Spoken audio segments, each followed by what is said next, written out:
আমরা সরকার কয়জনকে নিরাপত্তা দেবে? আমি যদি বলি যে আমাকে 5 জন পুলিশ দিয়ে আমার সামনে পিছনে একটা গাড়ি দিয়ে আমাকে নিরাপত্তা দেন, আমার মতো যারা সহযোদ্ধা রাজপথে সারা বাংলাদেশ থেকে নেতৃত্ব দিয়েছে, বিশ্ববিদ্যালয় থেকে কলেজ থেকে জেলা পর্যায়ে অসংখ্য তরুণ রয়েছে, প্রত্যেককে তাদের একজনকে আঘাত করা মানে তো জুলাইয়ের আঘাত। আর তারা তো শুরু থেকেই এই জুলাইয়ের বিরুদ্ধে একটা শক্তিশালী অবস্থান নিয়ে জুলাইকে ধুলোয় মিশিয়ে দেবে এই ধরনের হুমকি দামকি দিয়ে আসছে।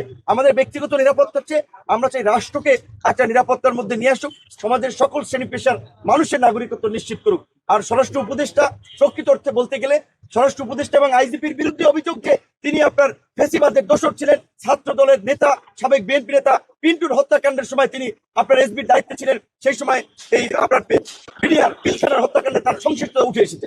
স্বরাষ্ট্র উপদেষ্টার ব্যক্তিগতভাবে তিনি আন্তরিক মানুষ, সজ্জন ব্যক্তিত্ব, সহজ সরল মানুষ, কিন্তু এই রকমের ব্যক্তি দিয়ে স্বরাষ্ট্র মন্ত্রণালয় চলে না। গণ অভ্যুত্থান পরবর্তী সময়ে আমরা আইন শৃঙ্খলা বাহিনীর প্রতি যে ভূমিকাটা আমরা প্রত্যাশা করেছিলাম স্বরাষ্ট্র মন্ত্রণালয়ে, সেইটা আমরা দেখি নাই। এবং এই উপদেষ্টা দায়িত্বে থাকলে নির্বাচন পর্যন্ত আমরা যাইতে পারি কিনা সেটা নিয়ে আমাদের সন্দেহ আছে। কাজে আমরাও সরকারের সাথে আলাপ আলোচনা করে সরকার যদি কার্যকর পদক্ষেপ না নেয় তাহলে তো আমাদের যে ধরনের পদক্ষেপ নেওয়ার আমাদেরকে তো সেটা নিতেই হবে। তবে আশা করি সরকার রাজনৈতিক দলের সাথে সংলাপ করার মধ্যে দিয়ে তাদেরকে ঐক্যবদ্ধ করে এই পরিস্থিতি কিভাবে মোকাবেলা করা যায় তার একটা পথ তারা আপনার আমাদের সামনে উপস্থাপন করবে।